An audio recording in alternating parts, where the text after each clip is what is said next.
Hello, everyone, and welcome to Sitting with Sean, episode number 15. Man, Carlos, I'm on episode 15, man. That's crazy. Wow, nice. Congratulations. Thanks, man. Thanks. Yeah, today I got a really, really special guest, and I'm glad that he's a part of the show, and I'm honored to have him a part of the show. It's Carlos Honored to be here. Gonzalez. It's Carlos Gonzalez. Carlos, would you like to give a formal introduction of yourself? Yeah, sure. Thanks, Sean. Yeah, my name is Carlos Gonzalez. I'm a person in long-term recovery. I am a currently a statewide program manager for alumni and peer support in Santa Fe, New Mexico, for the entire state of New Mexico at the Administrative Office of the Courts, Department for Therapeutic Justice. I'm also the chairperson for the National Treatment Court Alumni Association. And I'm just a grateful person to be alive on this earth, man. That's awesome. That's awesome. And once again, thanks for being on the show. It's a huge honor. Um, My honor. It's my honor, man.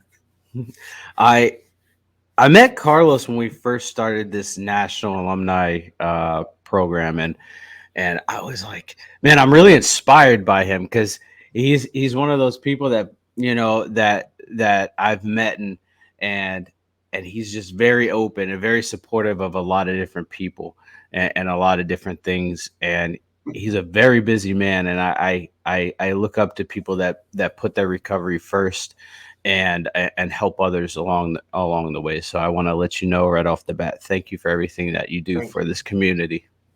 Thank you, sir. I really do appreciate it.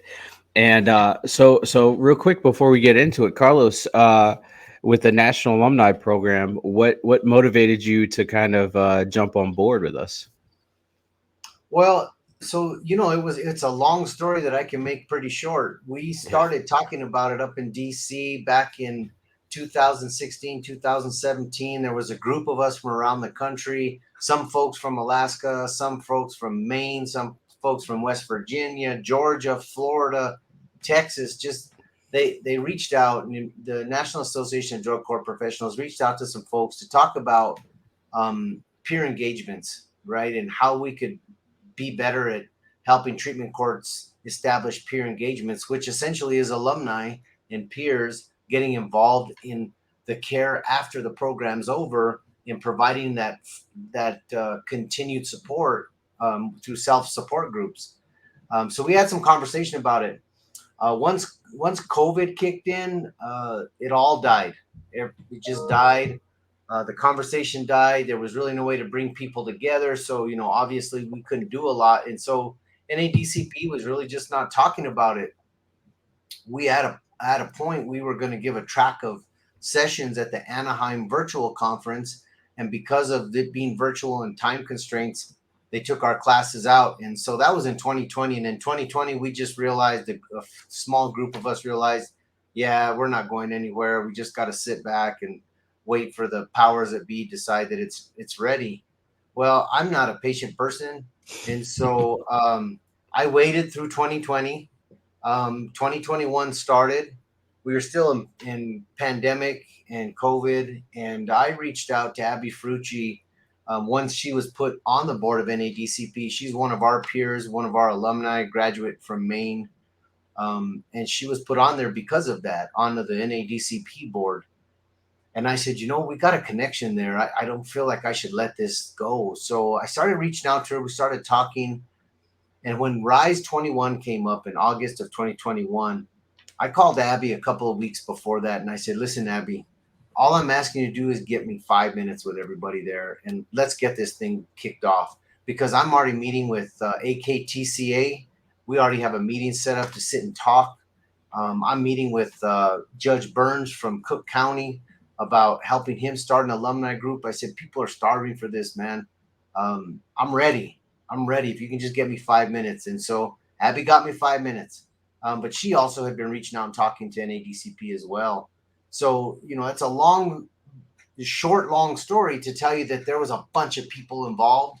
And I was just a person who said, let's talk again. And we talked again at Rise 21. And between then and now, here we are. It's amazing. It really is amazing. I didn't know that this was as big as it was. Like, to be honest, I thought that I mean, when I entered into therapeutic courts my judge was like, this is a program that was started in the lower 48. And I was just like, well, okay, that's cool, but is it still going? And then to see that like alumni is strong, or and strong in some states, and other states they need help. Um, that's absolutely amazing, and to see people like you and like Abby coming along and us pioneering this thing and getting it pushed in a direction that's progressive is huge. It's astronomical for our peer groups. It is. And Sean, you've done a lot of work too. So don't forget that. Like you're a big part of this organization. It's all of us, right? It's Yeah, all of us. We all came together. I was grateful that I was able to meet with Ron and Doreen from AKTCA and Carlos Diaz because he was there as well, and I think Steve was there as well. And in that first meeting, we sat down and I don't believe Michael was there. I can't remember if Michael was at Rise 21. I don't think I met Michael. But when I met Michael after meeting them, no, I didn't meet Michael then. mhm. When we had another meeting after that, and Michael told me that he's been in recovery just about long as I have, and he had been talking about that around the same amount of time we had. I said, we're in because we got Michael, we got Ron, we got the TCA folks. Like all we need is just a few folks, Yeah, and that's really what we landed up with. We've reached out to a lot of people to help us get started, but recognizing people have very busy schedules and maybe they're just not able to put that time in right now. I yeah, totally understand that and respect that. But we did reach out to a lot of folks, but it landed up being us. yeah, It's a group of about 8 folks that are just willing to put the time in and get it started. And I think it's really about sharing our recovery. I don't think any of us, in my opinion, put the effort or our time and commitment into this to find fame and fortune. I think we mhm, put it in there because our hearts were in it. We said, if there's more people out there like me, I need to do something for those people out there. And if they need my help, I'm going to be there. And we looked at it on a national level. Like we've all been helping in our communities, but we started realizing, hey, not only am I valuable to my community, I'm invaluable to the community at large, right? yeah, And I want to share that value and not to be religious, but to say whoever your higher power is, any one of us in recovery, that higher power kind of tells us, not kind of, it tells us, right? It tells us, hey, the only way you keep it is you give it away, man. You just keep giving it away, right? yeah, Because people are starving for our message, Sean.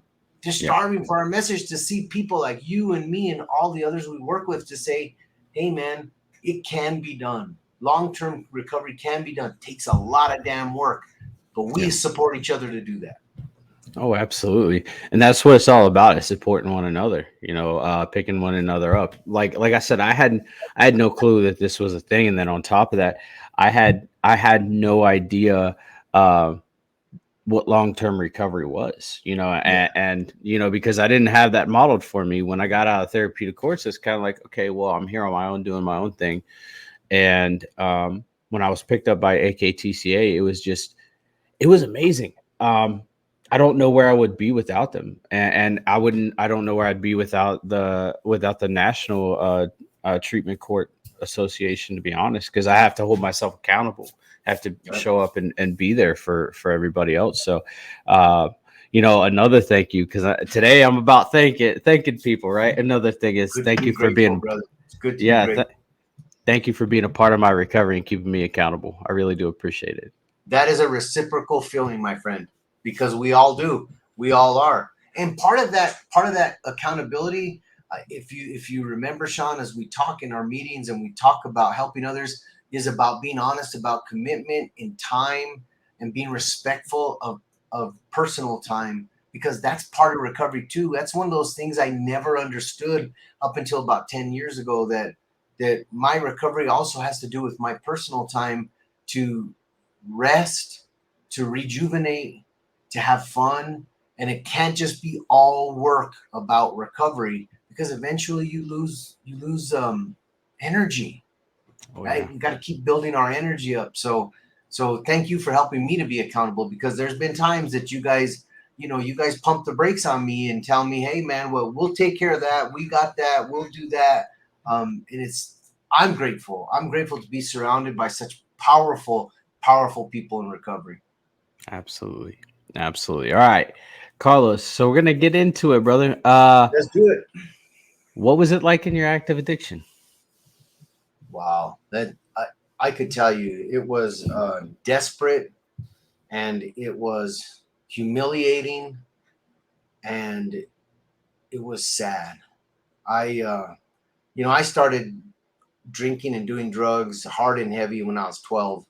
And Santa Fe is not a metropolitan city. It's a rural community. We've got about at that time probably about 75,000 people. Now we got maybe a couple 100,000, 150,000, couple hundred. I'm not sure, but there was a lot of drugs here, a lot of alcohol, and I had access to, as a 12-year-old, I had access to all of that stuff, kind of unlimited access. And so, I started using hard and heavy, and for the from the age of 12 to the age of 32, I just spent my time getting worse and worse and worse. I became a gangster, on and off the streets. You know, I became very unfeeling, very violent.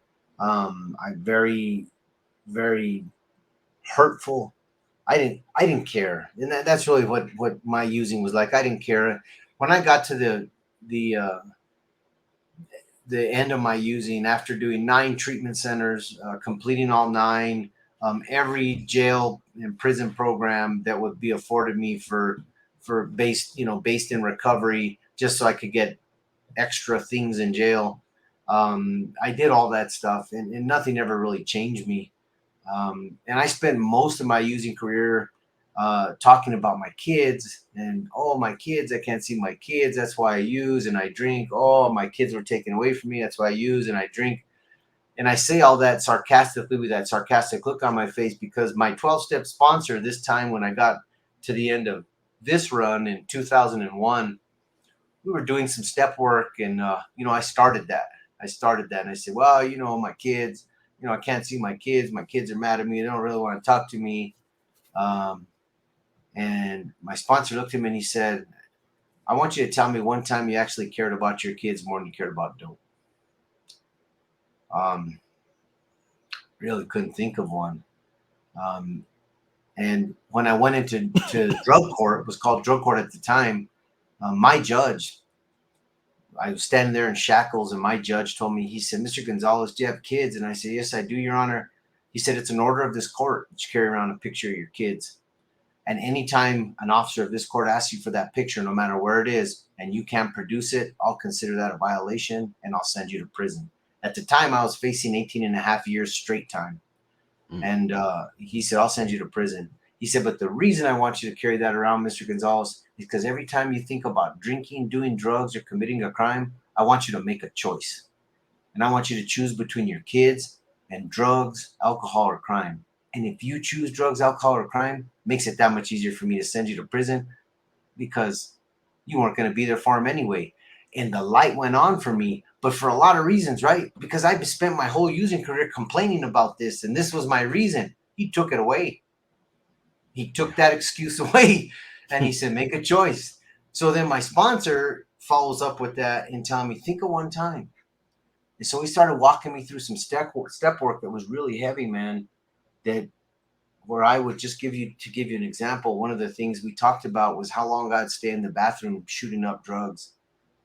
And I had, at the time, I have 6 daughters, but at the time I had 4, but I hadn't met my one that I gave up for adoption yet. So I had 3 daughters, and they were little girls. And we used to live in a trailer, and I'd go in there and lock myself in the bathroom, man. And I'd shoot up for 10, 12 hours at a time and not let them in the bathroom. So they'd have to go outside the back door of the trailer and use the bathroom outside with the animals, man. That was very humiliating for them. But I never cared. So he told me, you didn't care, man. So stop pretending that you cared, because you didn't. If you want to care now, start working on caring now, right? And that's what it was like. I mean, prison, jail, loss of jobs, marriages, all that stuff. it's everybody's story, different places, different faces. Yeah. But what happened for me was all that despair I brought on myself and all of those excuses I brought on myself. Um, they were brought on by myself. And I believe in what I do now because that drug court judge, who's still my friend today, he took my excuse away right out from under me while I was in shackles. Just took it away, man. So here I am. Wow. Yeah. You know, you mentioned, the sense of like of not caring, and in a way, you know, being an active addiction was really selfish, man. I can relate. Yeah. I can relate on so many levels, and it wasn't because of my kid, or my kids. It was because I put that on other people, like you said. You said, oh, I don't get to see my kids, so I use it. It would be, oh, I got in an argument with my at the time wife, so the only logical thing for me to do is drink. Yeah, absolutely. you know like we find reasons to use when we're in our active addiction. Or make them And up. yeah, or make them up. The man, I'm so mad the dog pissed on the couch. Okay, I think I'm Yep, gonna go drink. that's right. Like, is that a logical reason? Probably not, but there's reasons to drink. Yeah. There's reasons to use our substance of choice. And man, when you were talking about your kids, man, that really gripped me, because I can't tell you how many times that I've done just about close to the same thing, and my kids would be like, "Dad, I'm hungry," and I'm like, "Go make your own food. Yeah, I I'm did that drunk." too. Yeah, You yeah, know, or my daughter's crying in the room, and I'm too drunk to walk in. I mean, my daughter was crying for like 5-6 hours straight, and it wasn't until I had been annoyed that I tried to figure out what was going on, and that sucks looking back for me to see that and to see what I did. yeah, yeah. 100%. You bring up a thought of mine that I want to share, and that is, you know, when I this last time when I was in jail before I got into drug court, and I was going through the court system to face all my warrants that they had caught me on, and my wife at the time brought my two girls from her. They were I adopted them. They were my adopted daughters, two of them. Um, and my older one came to the window to talk to me through the window, and the little one came with her, and she was just looking at me like, what are you going to say? And I was like, hey, I'm sorry, I'm here, just take care of your mom, everything's going to be okay. And she looked at me, and this is a 12-year-old girl, 11, I think she was, no, she was 12 at the time. She looked at me and she goes, Dad, it's not okay, nothing's going to be okay, you're going to prison. Mm. And then she just handed the phone to my smaller daughter, and my smaller daughter on the phone, and she said, hi, Dad. And I said, hi, Lex.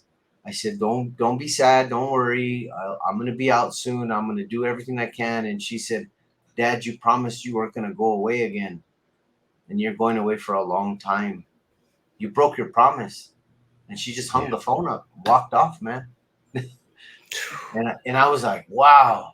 And so when I got to drug court, I had to recognize something, man. And I had to start where I was at. And where I was at the time was I didn't care if I lived or died. I mean, I didn't. I was willing to try something, but I figured, yeah, I'll give it a couple months. I'll go on the run. I'll go on the run. They'll catch me maybe 6 months, a year. I'll go do my time, and I'm okay with that. Um, Yeah. but I didn't care if I lived or died. As I went over the way I used, um, I danced with the devil every time I used, because I was doing massive amounts that may or may not have killed me, and I didn't care. And so again, going back to what we were talking about earlier, right? Just getting to that point of realizing, what am I accountable for? And what I'm accountable for is recognizing where I was at the time. And I was so blessed to find a 12-step sponsor that really took me to the streets. Like, he didn't want to hear my BS. He didn't want to hear my crybaby stuff. He listened to me and give me love. Don't get me wrong, but he would bring it all back to where I was at and say, "You created that. How are you going to get out of it?" Right? And so that's where the basis of my recovery. That's what it all was. What I just told you. That's what it all was. Very simple. And he kept it simple. And what I've learned to do is just continue to keep it simple. I don't do it perfect, not even close, but Yeah. I know that's what I'm supposed to do. So when I get a little too far off the track, I know what I got to do, right? And if I call my Mhm. sponsor, he's going to tell me, all right, he says, I'm sending you a kiss. Keep it simple, stupid. And and he loves me to death, man. Same sponsor for 21 years now. He loves me Wow. to death, and I love him because he's just so willing to redirect me where I need to be and not be afraid to tell me that, hey, dude, you're wrong. You need to Yeah. fix it. You just need to Yeah. fix it. Absolutely. So times have changed, and while you were in drug court, what was it like for you? Because I know like times have changed for us where we're at in our life. But what was it like for you when you first got in? Well, when I first got in, I came into drug court on zero tolerance. The judge told me before in court that day, and the day of acceptance, he said, I'm going to let you out of jail today. And that's really all I heard, Sean. I heard I was getting out of jail today. He could have told me I'm going to go to the electric chair tomorrow, but I'm getting out of jail today. Yeah. And so that's all I really heard him say. But one of the things he said before that was that he was bringing me in on zero tolerance. And he was very clear what that meant. He told me, he said, if you are late to a meeting, if you don't show up for a urinalysis, if you don't come and check in, if you don't do any of the compliance items to be in this program, even one, I'm going to send you to prison for 18 and a half years. I won't even think twice. And so what it was like for me at the beginning was like, crap, how do I have a hard time keeping a job for more than 3 days at a time. Like, how am I going to do this for 9 months? Because the program was 9 months at the time. And so I just started doing it day in, day out. But let me tell you what it was like. I'm the only person, and I verified this. I'm the only person from 2001 to now in that drug court program who has ever had to report to probation and parole and drug court at the same time. And Mhm. so I used to report to probation and parole 2 times a week and call their colors to UA. And then I reported to drug court 3 times a week. And then it, phased off to two and then one time. But I stayed reporting to probation and parole 2 times a week. I did UAs for both drug court and probation and parole. So any given week, I would meet with those folks, 5 times, and I would do sometimes as many as 10, 11 UAs in a week, for both Ooh, places, right? wow. But here's the crazy thing, Sean. Even though it pissed me off, I'm sober today. I'm in recovery today Yeah. because all my excuses were like there was no space. Like if I used, it was a done deal. I knew it was a done deal, but they were very good to me.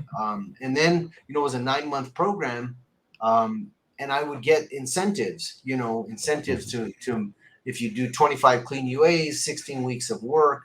I'd get extra weeks. So I finished it in about 7.5 months, and I did it perfect. But big surprise, it was either perfect or prison. But the other thing he did for me is he gave me 7 days to get a full time job, and no one has ever been given that. Like you have to get a full time job at some point, but he gave me 7 days from the time I came in. And I tell this story because I want to share with you that there are people out there that actually care for us. And I know we're stigmatized a lot, and even today we're still stigmatized, and we feel that. But let me tell you, I had been applying places. No one hired me because I was a multi convicted felon, and I walked into Albertsons Market, rode my bike and walked in. They had a sign, apply for a job, whatever, video clerk. So I said, can I fill out an application? I was filling it out, and she just said, hey, you want to talk to the manager? And I said, sure, like, whatever. Yeah. Okay. At least I'll get proof and I can take it back that I was trying. So the guy sits down in front of me and he tells me, tell me about yourself. And Sean, I told him everything. Like, I had never told anybody that much truth in one sitting ever in my life, but for whatever reason I did. And I get choked up when I say this. The guy looked me straight in the eye and he told me, I appreciate you being honest. He said, everybody deserves a second chance. When can you start? Mm. And I was like, what? And I told him, I can start right now. Like, I'm Yeah. ready. He said, no, that's okay. He said, come back tomorrow and we'll get you started. And that guy's still one of my good best friends, really good friend today. He looked past my past, and it helped me to believe in this thing that I tell folks. And this is what drug court was like for me in that in those times, was I had to learn how to put my past behind me, but not forget that it's there, right? Yeah.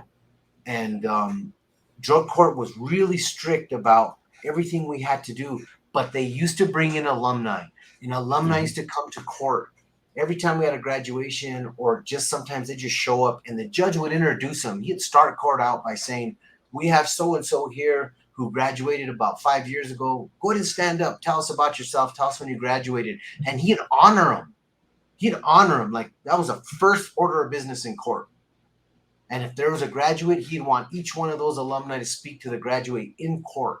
And I thought, that is amazing. And I was looking at those people and I was saying, a couple of them I knew from the streets. And I said, there's no way that guy's clean. There's no way. There's no way. But then they would come up to me and others, right? And say, hey, you want to go out and have a cup of coffee? You want to go to an AA meeting together? You want to just go play some ball or something? And I thought, sure. And people would do that. And I said, man, if anything got me through the program, it was that those people are willing to just show up, give some hope, and then actually want to spend some time with us. And one of the main things I learned from one of those guys, he's passed now, and he actually went back out after about 9 years, and he drank himself to death. But God rest his soul. He told me something, and I've used it as a therapist now for the last 10 years, and even in my recovery. He said, your past does not define you. What defines you is where you're at today. Your past is just what you did, what happened, and the bad choices you made. Don't ever forget it so you don't have to make those choices again. But it doesn't define you. And man, that gave me a lot of relief. Yeah. Yeah. Ooh, wow. That's amazing. I wholeheartedly believe in second chances, but like you mentioned, not a lot of society does, and I feel like that manager was put in your path at the right He time when you was needed it. 100% the truth. I had 3 days to go, Sean, and there was no hope out there. People were not. I mean, fast food joints wouldn't hire me. They just Mm, wouldn't. yeah, yeah. It's because that stigma, like you said, that Yeah. stigma of being a convicted felon, being being an addict, and a lot of people look at recovery and they're like, oh yeah, okay, it's just it's a he's a ticking time bomb waiting to happen. Once there's no accountability, he's gonna be back. And I've heard that myself Yeah. from other people. Just wait till you graduate.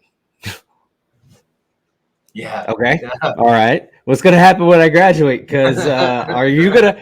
Do you know my future? Because if you know my future, please enlighten me so I can figure it out. So Yeah. I can, Yeah. But the thing is like when we're given those second chances, it makes life a little bit easier. Yep. And it sounds like it made life a whole lot easier for you. Yeah, I did. It did. I got to tell you, Sean, I stayed working at that place for 8 years, and um, in there, remember, and anybody's listening to this, remember, I understand that there's been a lot of destruction and pain in our using and drinking past, just in our using past, just call it using to generalize it. But remember, there's funny stuff happens, and it's okay to laugh once in a while when you think back on some of the funny stuff that happened. But on the recovery side, funny stuff happens too, right? So, talking about the stigma, so I started Albertsons as a video clerk, right? I worked my way up to an assistant manager in general merchandise, and when I worked my way up to there, it wasn't very long that it took me to get up there because the guy saw that I would show up to work. I was there. I'd work long hours. I was grateful, but we used to handle the pharmacy. So when the loads would come in on the truck, someone had to sign for all the narcotics. That was me. Ooh. I was in charge of signing for boxes of narcotics that they had ordered, and securing them until the next day when the pharmacy opened, and then giving them over to the pharmacist and have him sign a form for me. And I always thought that's hilarious. It's hilarious. I'm the guy in charge of the drugs. Like they're Right. trusting me with, thousands of narcotic drugs. But it Hmm. never crossed my mind to open the box. I just didn't, it wasn't a thing. But then I moved up, Sean, to the customer service manager, which means I was in front, I was in the in charge of the front end, all of the cashiers and courtesy clerks, and I was in charge of all the money, the safe, and everything. And three of my felonies are for embezzlement. Mm. And I thought it was hilarious. Like, I'm in charge of all the money now. I'm the person you have to come to get money out of the safe. Yeah, it's very ironic It's situations that ironic. we're putting in. Yeah. Yeah, but it was a prideful thing, right? That it was, I felt like it was my higher power's way of saying, listen, man, you need to build up some confidence. So let's build some confidence. But you got to do it. You got to do it. You've got to have Yeah. some self-control, man. You've got to realize Absolutely. what's right or wrong. And here it is, right and wrong. You choose it. Choose what you're going to do, man. Right? Yeah. Uh, Yeah. I remember one time, if you'll indulge me, I was standing, I was having a horrible, horrible, horrible day. I was about three, no, I was 4 years into recovery at that time, and I was in charge of the safe, and I was back there, and I was counting down $1,000 bundles to for the drop for when the truck would come in the morning, right? And I was mad because it was just a horrible day. It was a horrible week, and two of my managers called in. So I was, working. I was actually on my third shift. I had started Hmm. at 4 in the morning. It was already like 7 o'clock at night. So I'm counting down the safe, and I had about 40 bundles of $1,000. I had about 40 grand there in cash, and my brain's tired, and I'm getting stupid, and I'm angry. And I thought about using. I said, you know what, man? The camera. I was the only one that knew that the camera above the safe hadn't worked in months. There was a wiring issue they hadn't fixed, so there was no camera watching me. And I said, I could just put this money in a bag, put it inside my shirt, tell everybody I'm going to lunch. Nobody's going to question it. I'm the boss. I'm in charge. Um, and I'd just get in my car and take off, go buy me some dope, and just take off and go to Mexico. And immediately I started laughing because I said, Carlos, the first thing you're going to do is go buy some dope. So you're not even going to leave town. So you're going to get some dope. You're going to go to your house. You're going to do some dope and get high. Then you're going to get paranoid. You're going to lock yourself in your bathroom, not leave your house. After a couple of hours, people are going to realize you're not coming back. They're going to be worried about you. So they're going to call the store director and say something must have happened to him. We can't get a hold of him. Store director is going to come. The police are going to get called. They're going to go to your house and find you in your bathroom with drugs and the money. And I had to laugh to think, Carlos, you're not even that slick. You'd never make it out of town. You won't even get to Mexico. You're not even going to leave town. They're going to find you at home. You know, Yeah. you know, Oh, you, acceptance, man. yeah. Yeah. You played the tape out quite well I because you played know it out. yourself. Man, Because you but know look, yourself. and my sponsor gave me a tool back in those days that I still use today. It's called the 7-day rule, right? He said, before you make a choice, play out in your head the next 7 days after you use. Once the rush is over, after the rush, play out the next 7 days. You know exactly what's going to happen because you know what you do. And anybody that knows what you do, it's you. Play it out and ask yourself if it's worth it. And if it's still worth it, make your choice. Hmm. I've never got past day 3 because by day 3, I'm running from the police. I've lost my job. I've lost my place to live. I've probably traded my car. I don't, I generally have nothing. And by day 3, I'm saying to myself, man, that was not worth it. So that's one of the tools I use is just to play it out and say, okay, is it worth it? It's just not worth it, man. Yeah, it's not. Definitely not. You know, one of the I there's things like you mentioned, the irony of of being in charge of signing for narcotics and then being in charge of the money. There's ironic situations that were put in that kind of make things into like put things into perspective. So I live on a military base, right? Mhm. All the military or all the bases, you know, alcohol is not illegal. You know, most have what is considered a class 6, which is like just a spot you go to and it's strictly alcohol. Everything. Not up here. Up here they sell alcohol in the gas stations. Well, I have to get gas for my vehicle, right? And I like energy drinks. You know, the gas station is a quick place to go get toilet paper if everything else is closed. And wouldn't you know, they put the alcohol right in front of the cash registers.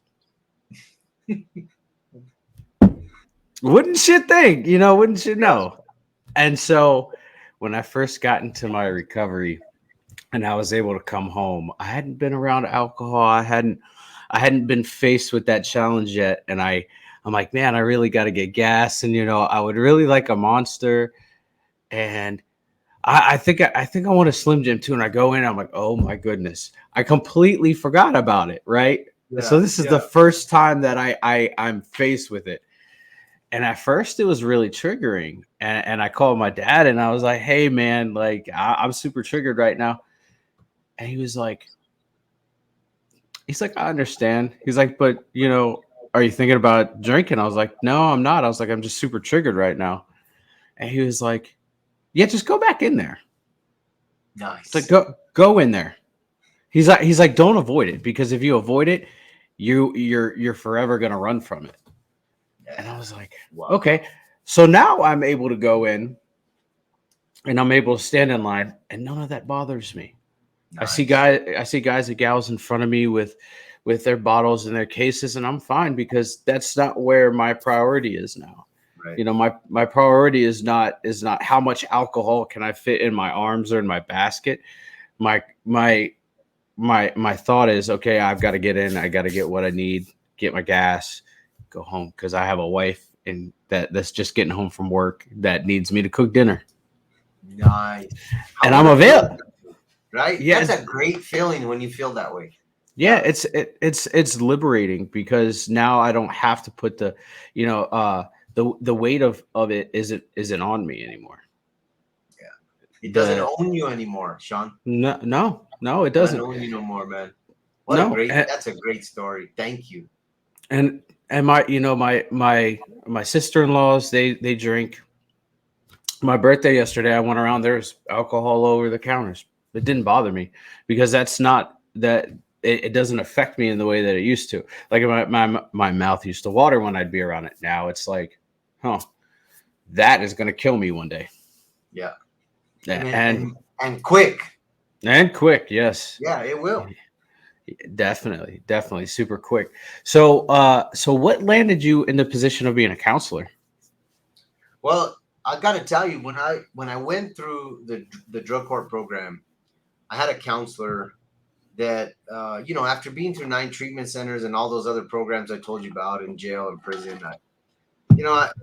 I'm a professional patient. I'll tell you exactly what you want to hear. I know what all the cues are, and this counselor was a recovering alcoholic and addict, and that's how he identified himself. I'm a recovering alcoholic and addict. I mean, he didn't share a lot of stories or anything like that. He just identified. Um, and one of the things he told me was, "You can trust me." And he told me, "I have to earn your trust, and I know that, and you have to earn mine. But while we're doing that, remember that this group of folks has already worked through that. So you have to respect the trust of this group, and nothing leaves this group."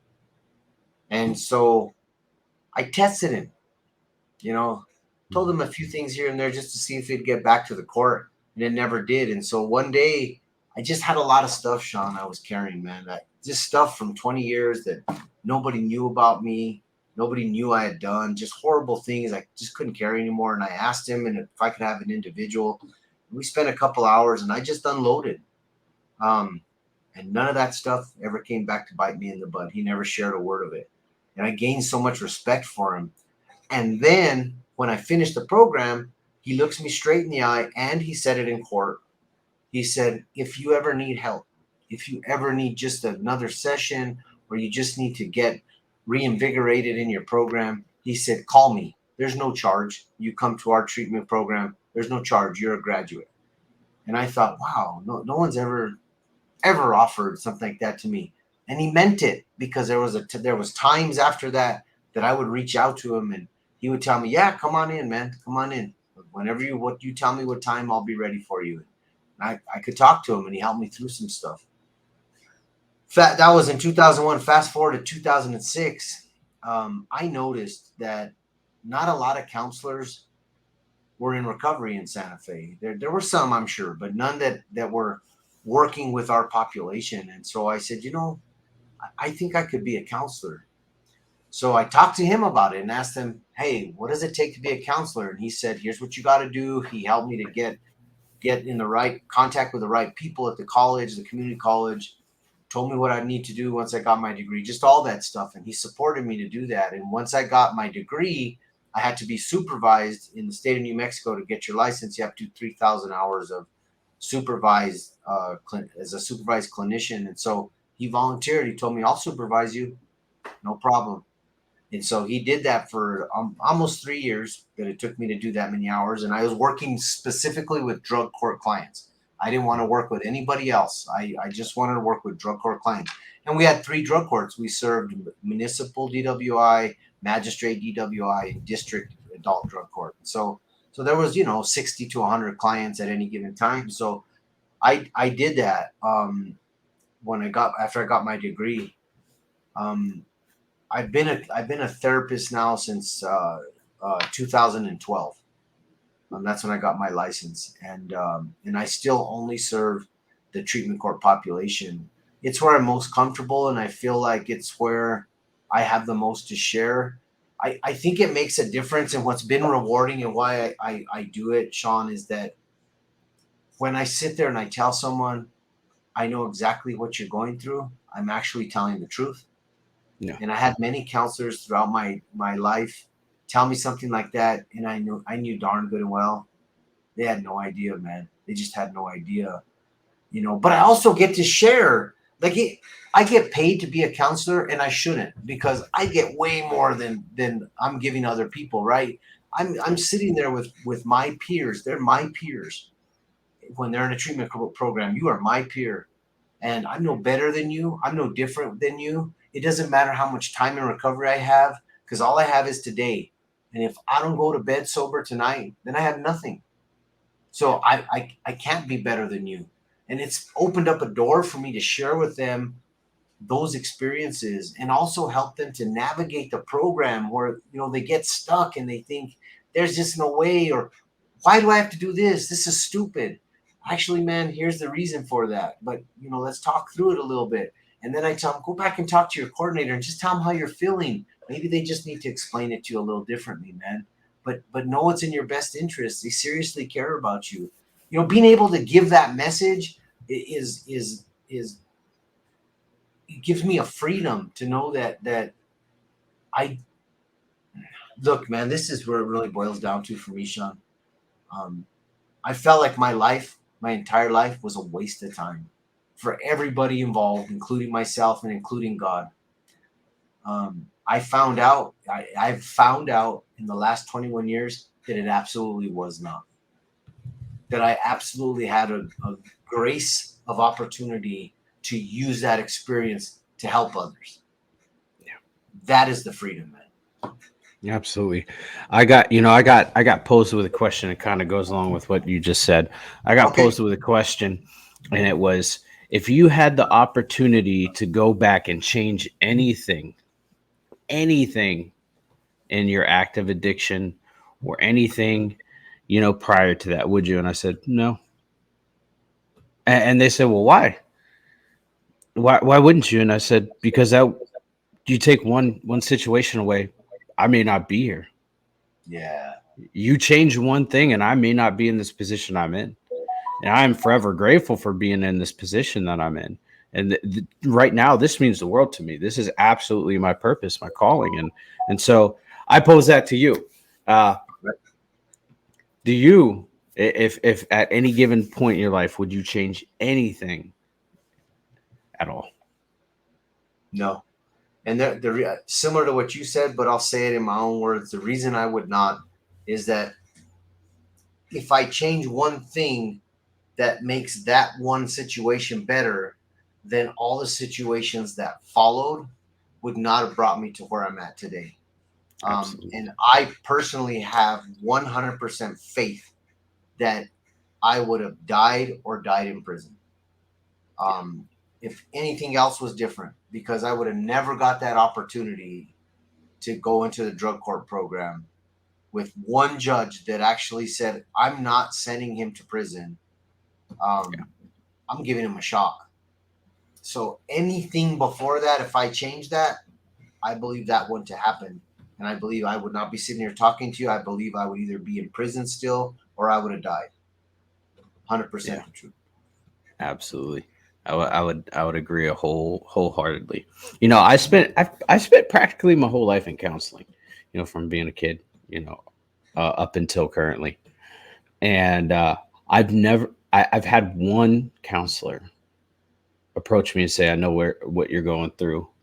And actually be able to be like, he gets it, and it was one of my counselors, um, in therapeutic court, just so happened.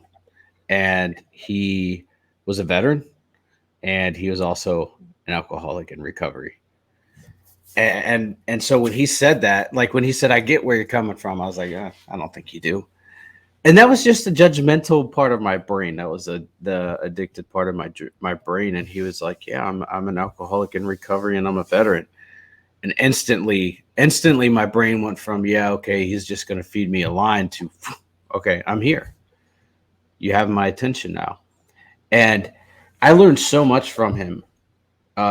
Before he ended up hanging up the boots because he had a family issue, and it was a long-term family issue. So he's not a counselor anymore. But I learned so much from him in that year that I worked with him. It was just simply amazing. And um and and that goes into the peership, right? Because like it's hard to relate with people that aren't in some of the positions that we're in. You haven't done some of the things that we're doing. So when my counselor prior to him was like, "Oh, I understand your pain. Do you? Because are you a veteran?" No. Okay. And I have nothing against people who are not veterans, but I relate better with veterans. I relate better with, Yep. that community, because the situations that we're put in, or the situations that we've been in, kind of lead us down the same path. And then two, I was like, do you have an addiction issue? No? Then I don't think you really understand where I'm coming from.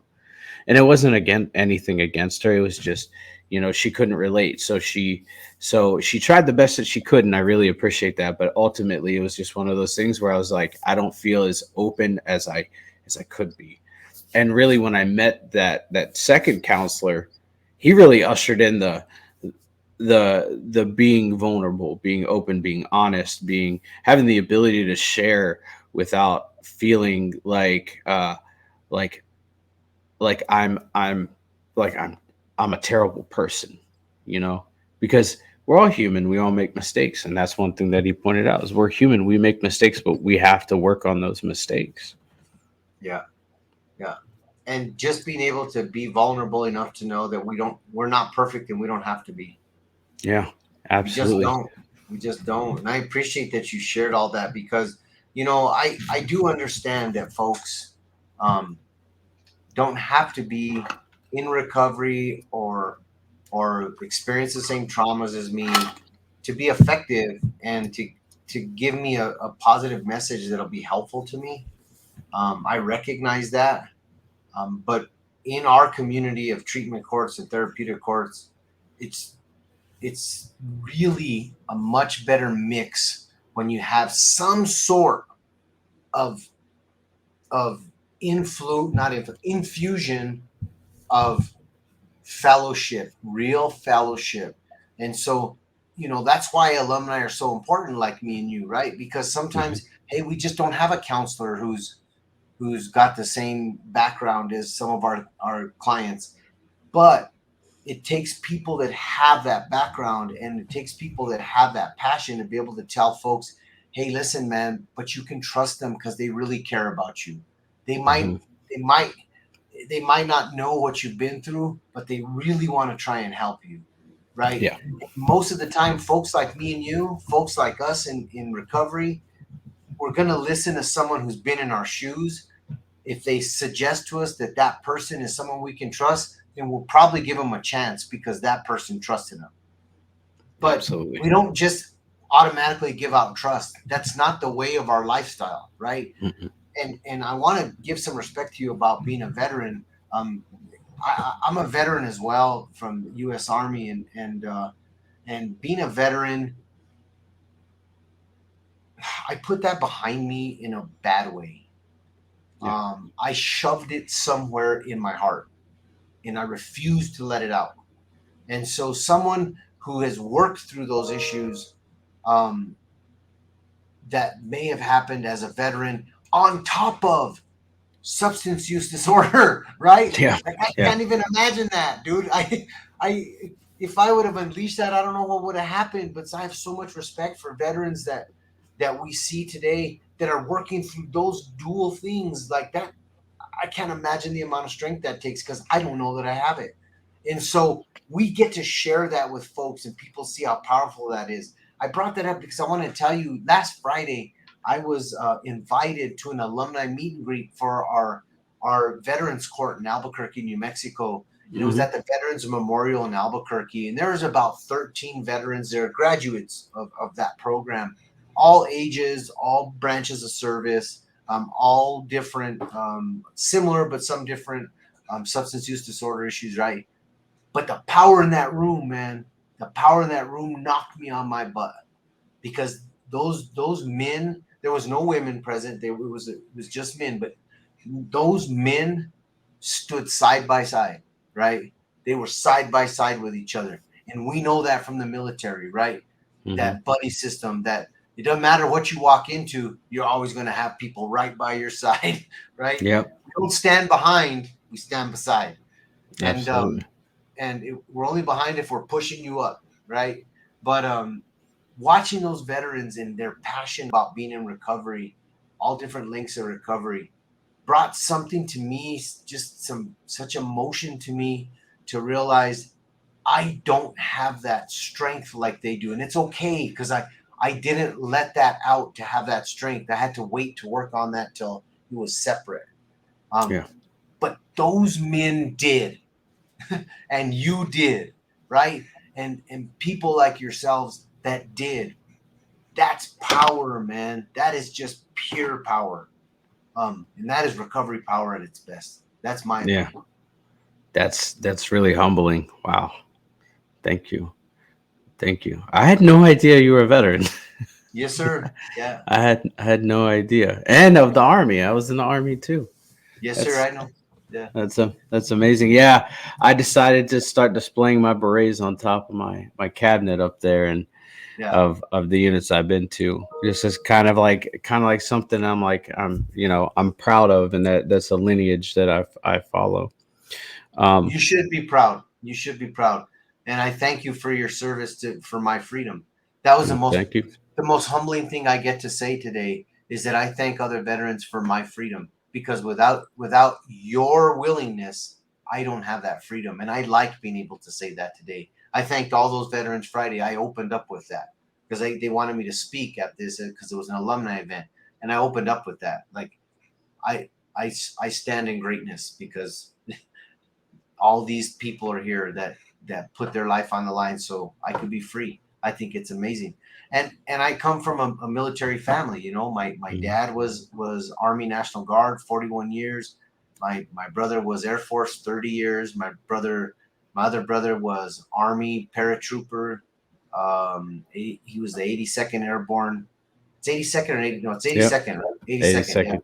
And then he went to National Guard to finish his career. He retired after 20 years. Um, I take pride in that today. I take Hmm. pride in that. and they get to be kind of proud of me now too. It's kind of cool because you know, having military family and the way I was living, wasn't a lot of pride going on there, man. You Oh know, yeah, a lot of scrutiny. I'm pretty sure a there's a lot of lot of scrutiny. scrutiny. Oh, oh man, I tell you. Oh yeah, I get it. I get it. I come from kind of a lineage of service members. My great grandfather was in World War II as a cavalryman in Germany, and then and I believe he was in the 82nd as well. And then my grandfather was a Marine in Vietnam. Yeah, and then everybody kind of skipped a generation. So my dad and my uncle didn't join, but uh, you know, I got it was not like the conscious decision to join was 9/11. Like, and I was still in middle school at that time, but 9/11 happened, and I went and got a poster of a Marine, and then an Army man. I didn't know what to call them at the time, so I just called them Army men, but I put them up on the Yeah, wall as figures that I would look at, and I would try and model myself after. And joined ROTC when I was in high school, and then joined the Army at 18. Like, signed a contract at 17, went to basic at yeah. 18. First, actually, today, July 11th, because we're recording, it's going to go, July 11th in 2006 was my first day in basic training. Wow. Yeah. Yeah. It's pretty amazing. Um, but I get to live this lifestyle, and I never really connected the dots, but I've kind of always been a service member, right? Or to the point where I was a service member in the Army, and then I got out and I wasn't necessarily so much a service member, but it's customer service, right? And then Yeah. so serving other people, and now in this venture of my life, being peer support, doing this, and then making myself available, I stepped into another service role, and it's just crazy. Like, you transition from one thing to another, and you're continuing to do the work, but in a different atmosphere. Yep. I agree with you. I see where you're coming from, right? You're still protecting people, man. Yeah, You're still trying to help people understand their freedom, right? You're protecting absolutely. their freedom, right? We share our experience, uh, to take the cliche from AA or 12-step program, right? We share our experience, strength, and hope to to our folks so that they feel strength and hope, right? Yeah, So that they don't give their freedom up to the bottle or the drugs, man. We yeah, do that. That's what we do.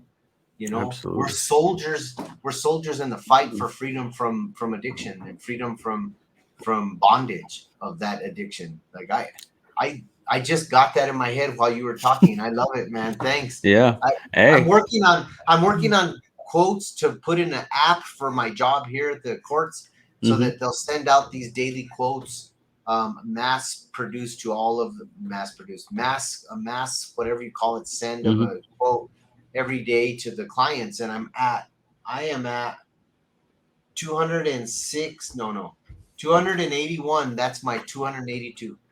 Nice. So thank you, sir. That's awesome. No, thank you. Thank you. I appreciate you. So, going forward, what are you doing today to stay sober? What we're doing right here, Sean, fellowship, Yeah. man.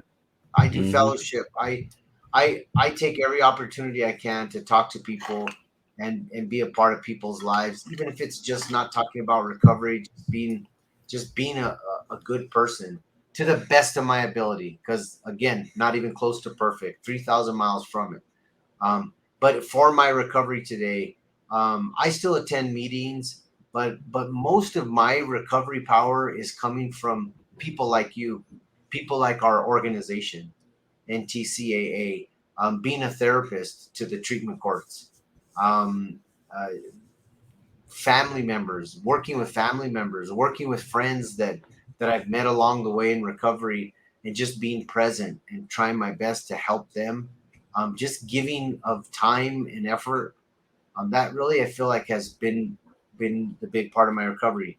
But the biggest part, sir, is my spiritual recovery, my connection to my higher power. I would honestly be able to say to you, that I have missed meditation in 21 years. It's been a little over 21 years now, about 21 and a half years.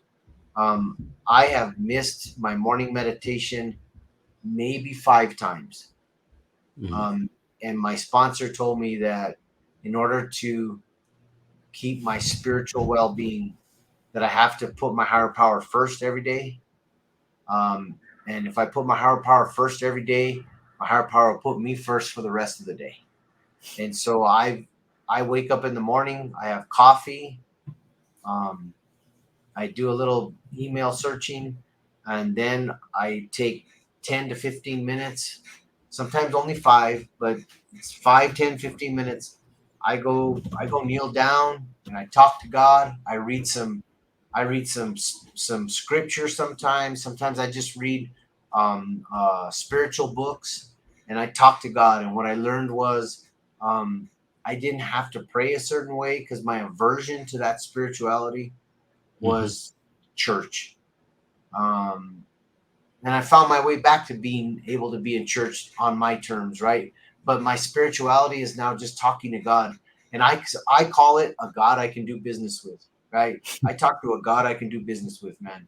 Yeah. I can sit there and tell God, God, look, I don't know what you have in store for today, but if you put that fool in front of me again today, I can't promise you I'm going to say something stupid, and I'll apologize. I just don't know when, right? I can Yeah. I can have a conversation, Yeah.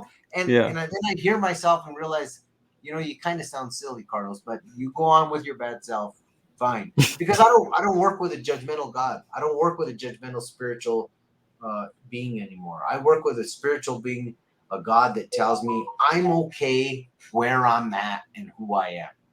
That's what I do for recovery day is I keep making sure I know I'm okay where I'm at and who I am, and that's it. Yeah, you hit on something that's really big in my recovery, and I say this almost every day, and it's almost become like a personal mantra of mine. Is I live to be a better version of me every day. Nice. I like that. Sometimes I fail, sometimes I fail, but I do it to the best of my ability. And if the best of my ability that day is 40%, I do the best of my ability to be a better person that day. If the next day is 200%, hey, I got extra percentages to work with. Yep. But I live in this space now where I live to be a better version of myself every day.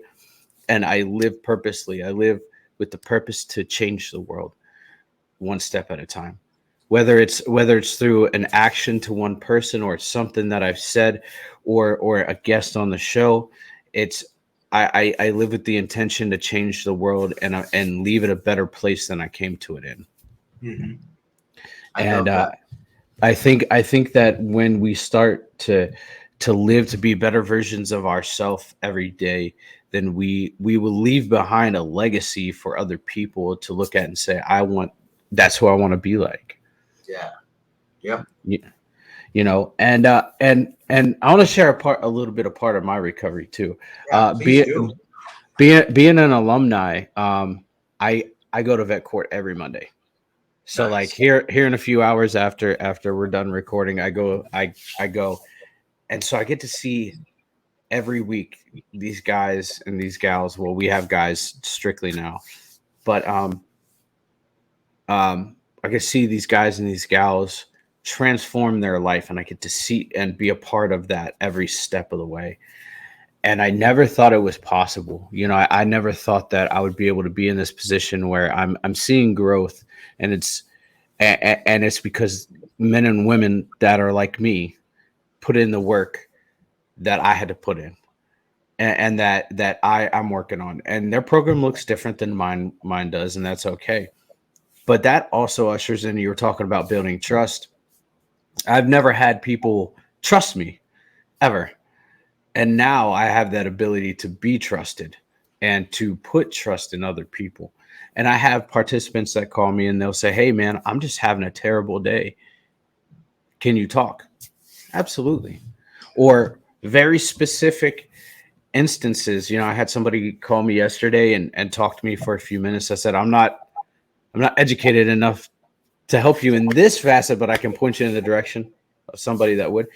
In my active addiction, I would have bullshitted my way through it. Yeah. I would have been like, "Hey, you need to do this, that, and the third." And it's like that's the point I'm in my life now. I can recognize that I don't know everything, but I can get you and point you in the right direction. And so that part of my recovery is most beneficial for me. I do meditation. Uh, I should do yoga, but my body's breaking down on me now. Yeah. Um, I can't do yoga, man. Man, I used to be able to do yoga. Not like the yoga where people are doing like the crazy stretching, but more of like a internal connection, releasing it out into the universe.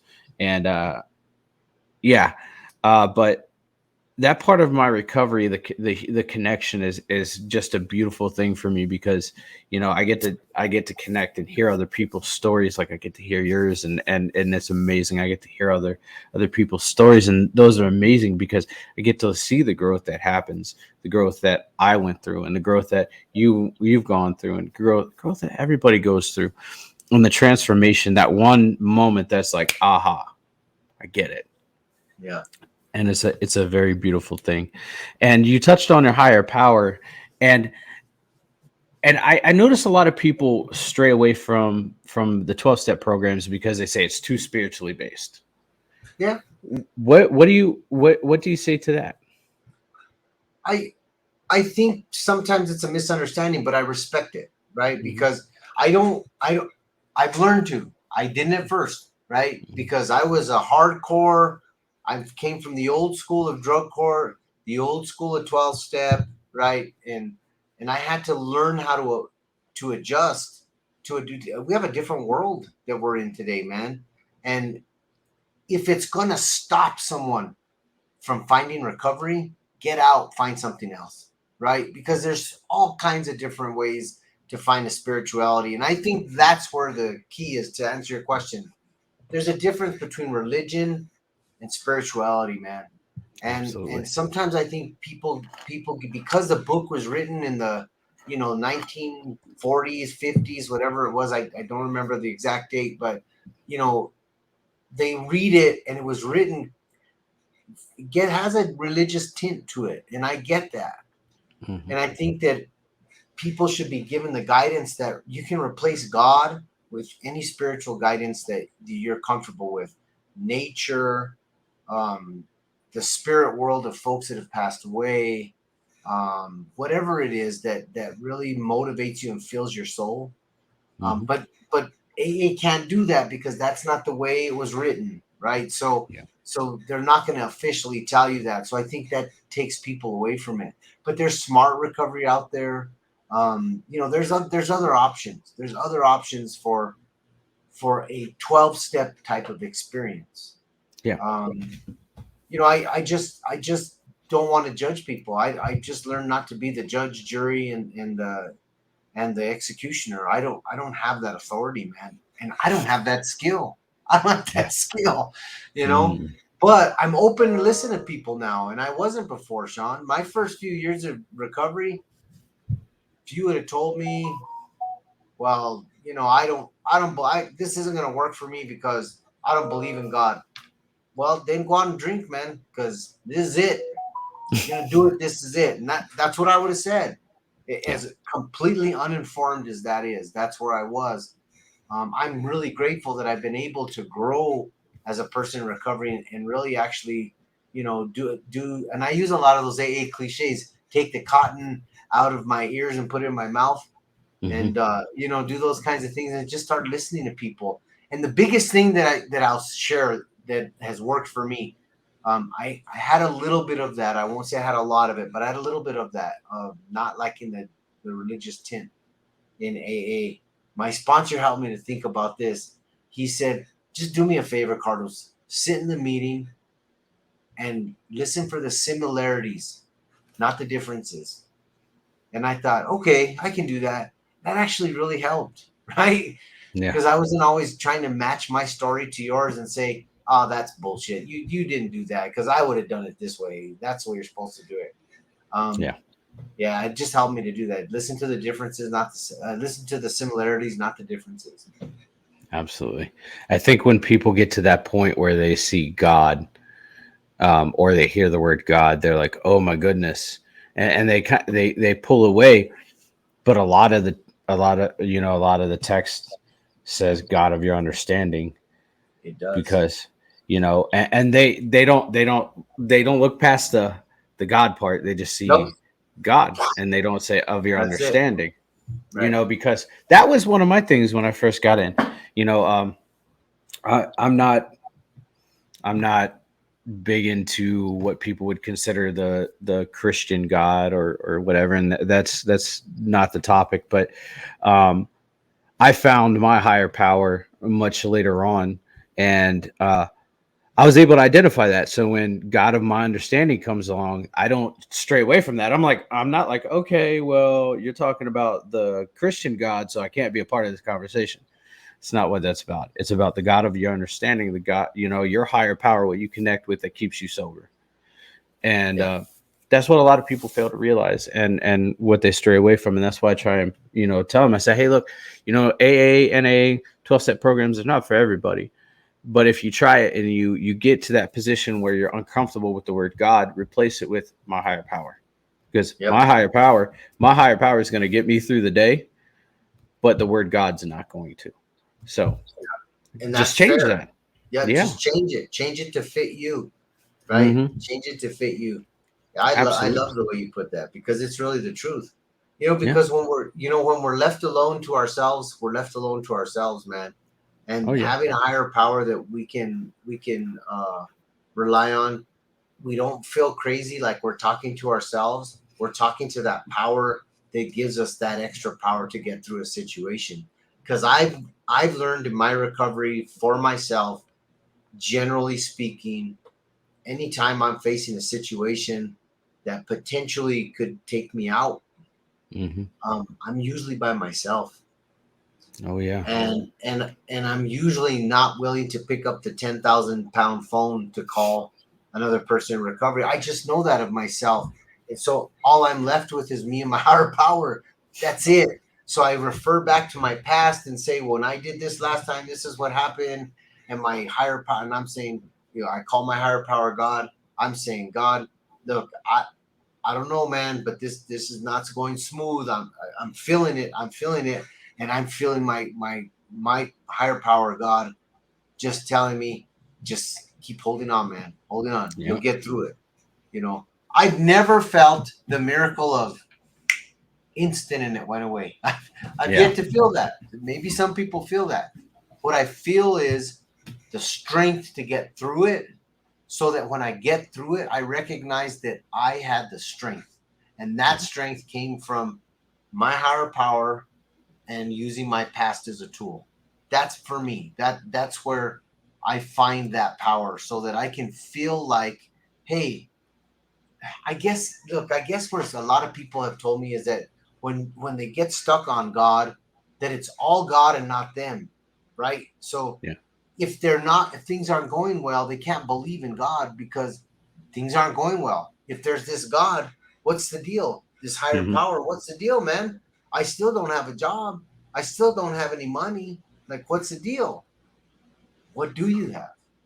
Right? Yeah. What do you have? Look, gotta have something to be grateful for, right? Mm-hmm. And and usually for me, that's just being grateful and realizing there's something to be grateful for. I think people just get stopped there, and for me personally, I don't want to get stopped there. I know that it takes work. Recovery takes work. Life takes work, just in general, man. Right? And Mm-hmm. having that little bit of extra power sure as hell helps. Because Absolutely. I don't know that I could navigate it on my own, man. Yeah. I And just don't. there's a different there's a difference between God will provide it and you do the work. Yeah.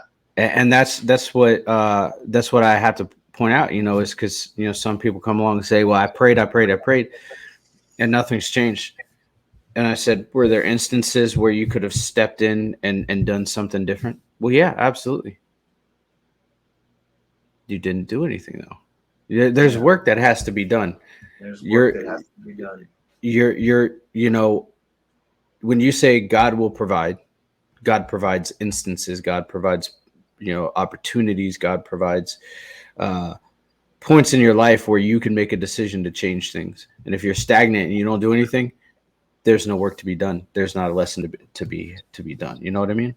I know 100% the truth. And God, the God subject is a tough subject Hmm. in any venue. But I always end on this, and when I'm talking about this with clients, right, in my therapy sessions, is that just find something Yeah. you believe in, something that really fills your soul, that you really believe in, that it makes you feel good. Yeah. Just find that and Hmm. start there. You may never land up with a God or a higher power or whatever you want to call it. That's still okay, man. Just Yeah. find that something that fills your soul and hold on to that. Absolutely. 100%. All right. So, Carlos, if there was somebody that was suffering from addiction or was thinking about getting into some form of recovery but hasn't made the commitment yet, what would you say to them? I know this is gonna sound crazy, but it's okay. Don't ever give up. Don't stop trying. Don't ever give up. Because once you give up, you've given up. Don't stop trying. There's a saying that has stuck with me for 21 years, and that's in this level of recovery.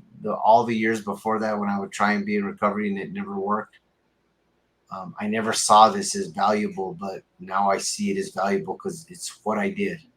And it's called 7 times down, 8 times up, right? Mm. Just keep getting up. Just keep getting up and trying. Don't give up on yourself, because every time you try, you get a little bit more. Mm. I think a lot of people get stuck in. That's why I thought, if I say that, people might think I'm crazy. I'm not going to give a dissertation on go into treatment and do this and do that, because for me personally, that didn't work. It didn't work at all. Um, what I need to know is never give up. Never give up on myself, because what happens is every little seed that's planted grows a new plant, right? And every time you try, something else happens. Every time you believe in yourself enough to just give it a try, and you're vulnerable enough to try something, something else happens. Just never give up. Just never give up. My mom, I'm going to tell you this because that's where I really live in this never give up. My mom spent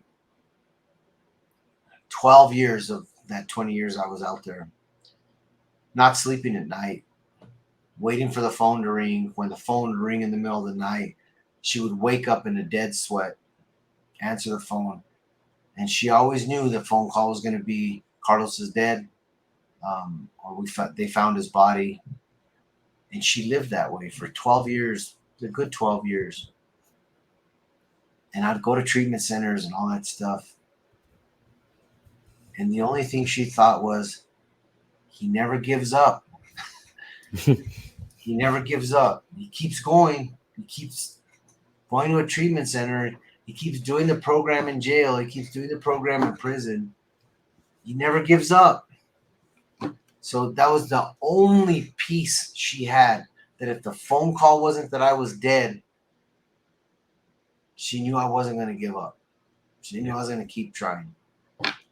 So that's what I do. That's what I do, and that's what I share with people. Just don't give up, man. Just don't give up. That's amazing. That story that you just told me reminds me of a movie that I watched. Have you heard of that movie, Four Good Days? No. I What's it think it's called? called Four. I think it's called Four Good Days, and it's with Mila Kunis and Glenn Close. Oh I think. yeah, yeah, yeah, yeah, yeah. Oh, have Yeah. you, have you seen it? Yeah. Last year, it Uh, was one that came out last year, right? yep, 2021. yep, Yep. yep. Absolutely broke my heart, but at the end of it, I was smiling. You know, Yeah. I was just like, and it's so crazy because you don't get to see movies like that are from the perspective of somebody that's suffering from addiction and the parents. You see a lot of the surrounding and like, why can't you ever get it? Why can't you get it? But you don't see the real interaction between the parent and the person that's in their active addiction and the real trauma that the both of them are going through. Right. Yeah, so it's something. It was really beautiful and very very realistic. Yeah. You're Super 100%. realistic. Yep. Yep. I watched it at Rise 21 last year. Beautiful movie. Yeah. Beautiful movie. But Carlos, I want to thank you for being a part of the show and thank you for Yes, being a sir. part of my recovery. I can't thank you enough for everything that you've done for this community and what you're doing for our alumni program. Um, I'm blessed even be in your presence, to even be in your presence. Yeah. I feel the same way, Sean. I thank you for sharing your recovery with me, not just today, but every day that you do. And just having me on here to talk about recovery. And, I feel like I'm walking away even, even a better person, but even more informed about recovery because now I know more about your recovery. Right. So now I get to take that with me.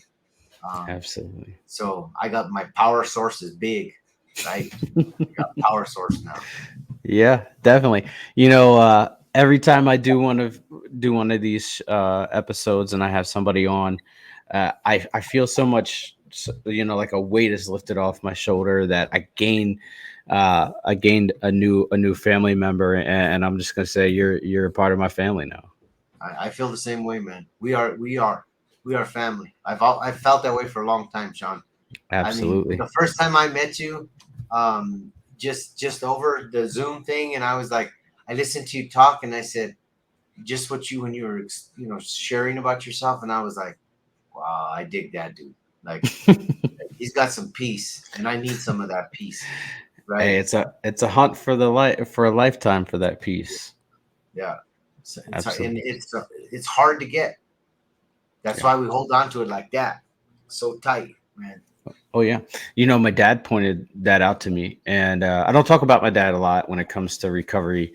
But the one thing he did that he has said to me is if you look for happiness, you're never going to find it because happiness is fleeting. But if you look for peace, it's all around you.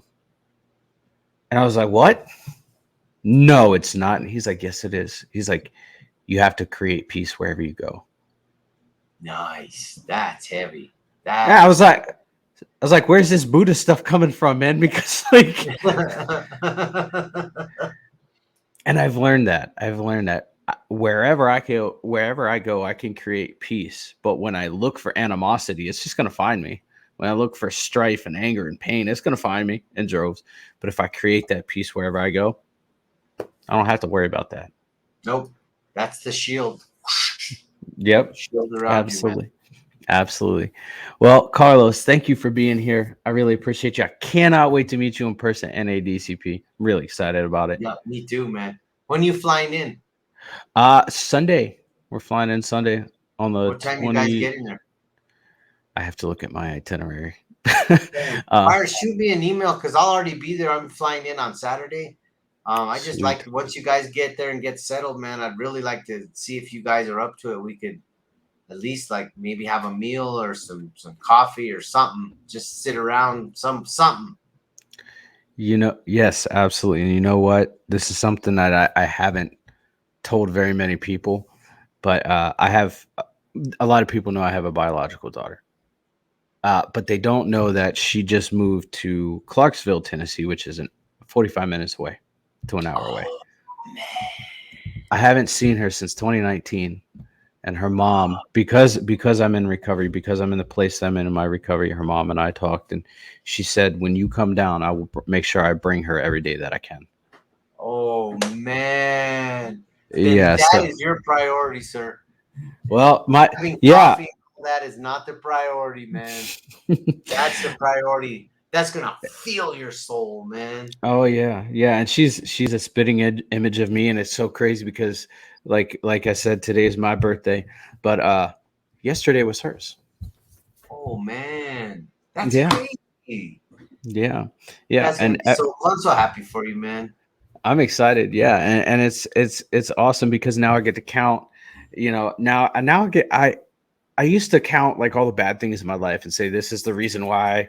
Now I get Yeah, to count all the good things in my life and be excited for things to come. So I'm not just excited about NADCP, but I'm excited about seeing my daughter and introducing yeah, her to you guys, because you guys are a big part of my life, and introducing her mom to the people that have helped me out, and say these yeah. guys, yeah, I put the work in, but these guys are keeping me accountable, and that's what matters.